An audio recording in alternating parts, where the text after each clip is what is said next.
महबूबा मुफ्ती धरने पर बैठ गई हैं। ईवीएम में खराबी होने की शिकायत की है उन्होंने। अनंतनाग में हमारे लोगों को बंद किया गया, ये उन्होंने सामने रखी बात। ये लगातार वो कहती रही हैं कि कैसे पीडीपी के कार्यकर्ताओं को, पोलिंग एजेंट्स को बंद किया जा रहा है, और अब वो धरने पर बैठ गई हैं। उनका ये कहना है कि ईवीएम मशीन भी कई जगह पर खराब है, यानी चुनाव की प्रक्रिया को लेकर सवाल उठा रही हैं और धरने पर बैठ गई हैं महबूबा मुफ्ती। महबूबा मुफ्ती ने अपना मतदान किया और उसके बाद शिकायतों को लेकर धरने पर बैठी हैं। महराज हमारे साथ जुड़े हुए हैं। महराज, महबूबा मुफ्ती न सिर्फ शिकायत कर रही थी, बहुत गुस्से में थी जब मीडिया से बात की, और अब धरने पर बैठ गई हैं, क्या मांग रख रही हैं सामने?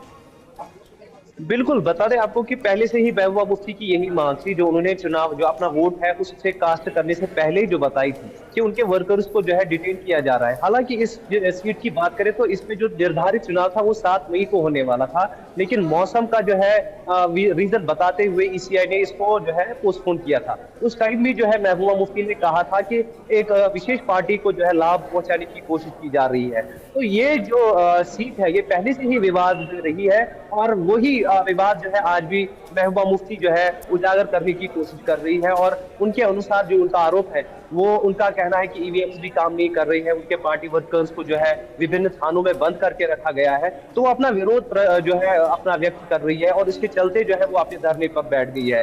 हालांकि बिजबिहारा जो है उनकी आबाई, जहाँ पे उनके पूर्व पिताजी जो मुफ्ती मोहम्मद सैयद है वो वहाँ पे चुनाव लड़ रहे थे, और उनकी वो बेसिक पैतृक सीट है, और कहा जा सकता है कि वो जैसे ही वहां पे आज वोट कास्ट करने आई, वोट कास्ट करने से पहले उसने अपना रोष जो है वो व्यक्त किया, और अभी जो है वो धरने पर बैठे। ठीक है, राजेश जोशी जी भी हमारे साथ मौजूद है। राजेश जी, किस तरह से आप देखते हैं आर्टिकल 370 हटाए जाने के बाद जम्मू कश्मीर में ये पहला बड़ा चुनाव हो रहा है, महबूबा मुफ्ती का ये ताजा बयान, और दूसरी तरफ वोटिंग परसेंटेज में जबरदस्त इजाफा, जम्मू कश्मीर की आवाम का बढ़ चढ़कर वोटिंग के लिए निकलना, इन दोनों बातों को मिलाकर कैसे देखते हैं आप?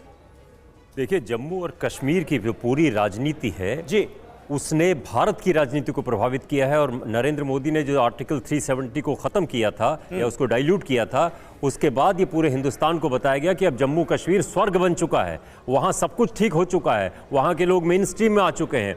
और तथ्य ये है कि भारतीय जनता पार्टी एक भी सीट कश्मीर में अपना एक भी कैंडिडेट खड़ा नहीं कर पाई है। 3 सीटें वहां पे हैं, उसमें से भारतीय जनता पार्टी, क्योंकि अगर भारतीय जनता पार्टी वहां से हारती तो एक तरह से ये तय हो जाता कि ये जो दावे किए गए हैं ये सब पोले और खोखले दावे साबित हुए हैं, इसलिए उन्होंने नहीं। दूसरी, ये जो महबूबा मुफ्ती की बात है, हो सकता है वहां पर कुछ ईवीएम मशीन्स में गड़बड़ी हुई हो, लेकिन महबूबा मुफ्ती हो या नेशनल कॉन्फ्रेंस हो, इन दोनों पार्टियों ने भारतीय जनता पार्टी के साथ हाथ मिलाया है, सरकारें बनाई हैं। फारूक अब्दुल्ला जो है लद्दाख में नाचे थे जॉर्ज फर्नांडिस और उनके साथ 2000 में कारगिल की युद्ध के बाद। तो ये आज शिकायत कर रहे हैं, गुपकार की जो बात कर रहे थे, ये गुपकार गैंग, अमित शाह इनको कहता है, ये अमित शाह के जो गुपकार गैंग की जो बात कही है वो वाकई ये बात सही है। ये बड़े अपॉर्चुनिस्ट किस्म के राजनीतिज्ञ हैं। जब इनको लगता है कि केंद्र में बीजेपी की सरकार है तो केंद्र में उसके साथ आ जाते हैं, कई बार कांग्रेस की सरकार है तो उसके साथ आ जाते थे। तो ये जो है कश्मीर की जनता के लिए बहुत ही दुर्भाग्यपूर्ण। लेकिन राजेश जी, कश्मीर की जनता तो बढ़ चढ़कर हिस्सा ले रही है। हमने यही वो कश्मीर है जिसमें देखा है कि लोग बॉयकॉट करते रहे या फिर बड़ी संख्या में मतदान नहीं हुआ, अब लोग बढ़ चढ़कर हिस्सा ले रहे हैं। तो आर्टिकल 370 खत्म होने के बाद अगर इस तरह से लोग बाहर निकलकर पहले बड़े मतदान में हिस्सा ले रहे हैं तो ये सकारात्मक ही पहलू है ना? ये सकारात्मक पहलू जरूर है कि वोट देने लोग निकल रहे हैं, लेकिन वोट देने क्या वो भारतीय डेमोक्रेसी के मेन स्ट्रीम में शामिल हो चुके हैं इसलिए दे रहे हैं, या एक तरह से रेवेंज की भावना के साथ वो वोट दे रहे हैं? इसको देखना पड़ेगा कि हम टूट करके वोट देंगे, और जो इस वक्त भारतीय जनता पार्टी केंद्र सरकार के मुखालिफ पार्टी होगी उसको हम जिताएंगे और भारी बहुमत से जिताएंगे। समीर क्या जी, ये है? समीर जी, किस तरह से आप देखते हैं? एक लाइन सिर्फ। हाँ, हर्षवर्धन जी, आप लोकतंत्र में आप किसी से नाराज हो, किसी से बदला लें, किसी को हटा दें, ये अच्छी बात है।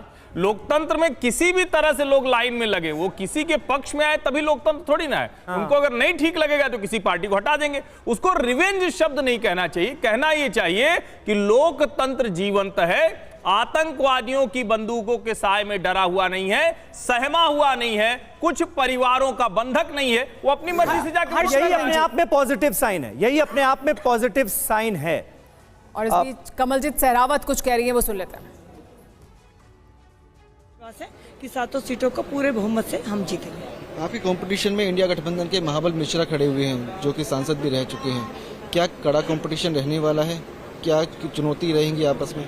पिछले 10 साल के किए हुए काम और किए हुए कामों का जो वायदा किया गया था, मैनिफेस्टो और रिपोर्ट कार्ड दोनों में कोई अंतर नहीं है। दूसरी तरफ वो लोग हैं ना जिनका चाल है, ना चरित्र है, ना वादा है और ना वादा उन्होंने कभी निभाया है।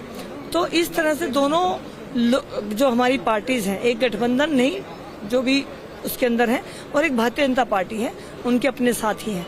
तो अपने विकास के काम को जब लोगों के बीच में गए तो जनता ने हमें विश्वास जताया है और अपना आशीर्वाद दिया है। तो मैं पूर्णतः इस बात को मानती हूँ कि भारतीय जनता पार्टी 7 सीटों पर जीतेगी। कितने मार्जिन की उम्मीद करी है मैम? पिछली बार हमें 60% मार्जिन वोट मिला था। इस बार मुझे लगता है इससे 2-3% और बढ़कर ही मिलेगा। शुक्रिया बातचीत करने के लिए। कैमरा पर्सन वीरेंद्र के साथ विवेक शर्मा, TV9 भारतवर्ष, दिल्ली। पश्चिम दिल्ली से उम्मीदवार और उनका ये कहना कि हम सभी सीटें जीतेंगे। लेकिन समीर चौगांवकर जी, सभी सीटों पर कैंडिडेट को बदला है बीजेपी ने, सिवाय मनोज तिवारी के। तो इसके पीछे क्या वजह थी और क्या इससे कोई जो एंटी इनकम्बेंसी थी या एक लेथार्जी थी उसको क्या वो बीट करने की कोशिश कर रहे हैं और क्या उसमें सफल होंगे? नहीं, मुझे नहीं लगता कि इसमें कोई एंटी इनकम्बेंसी का कोई कारण होगा। देखिए, भारतीय जनता पार्टी संगठन पर आधार पर चलने वाली पार्टी और भारतीय जनता पार्टी के आधार के अंदर यह निर्णय नहीं होता कि एक बार किसी को टिकट दे दिया है तो उसका पूरा खानदान उसी सीट से चुनाव लड़ता रहेगा और वो जब तक चाहेगा चुनाव लड़ता रहेगा। भारतीय जनता पार्टी के अंदर टिकट बदलते रहते हैं, नए उम्मीदवार आते रहते हैं और दिल्ली के अंदर भी आप ये देखेंगे, पूरे देश के अंदर भारतीय जनता पार्टी ने जो उम्मीदवार देखे, आप मुंबई के अंदर तीनों के तीनों उम्मीदवार बदल दिए। आप उत्तर प्रदेश में देखेंगे, पूरे देश में आप देखो भारतीय जनता पार्टी ने अपने उम्मीदवारों को बदला है। तो ऐसा नहीं है, भारतीय जनता पार्टी को जहां लगता है कि नया उम्मीदवार लेकर आना है, वहां भारतीय जनता पार्टी नया उम्मीदवार लेके आती है। और भारतीय जनता पार्टी की खूबसूरती है कि पूरा संगठन उस उम्मीदवार के साथ चुनाव लड़ने के लिए जुड़ जाता है और उसे चुनाव जितवाता है। ऐसा नहीं है कि कांग्रेस जैसा कि लवली कहते हैं कि मुझसे पूछा नहीं गया, गठबंधन हो गया, किसे टिकट देना है, और आपके प्रदेश अध्यक्ष रहे व्यक्ति पार्टी छोड़कर चले जाते हैं। तो मुझे लग रहा है कि कांग्रेस को यह सीखना चाहिए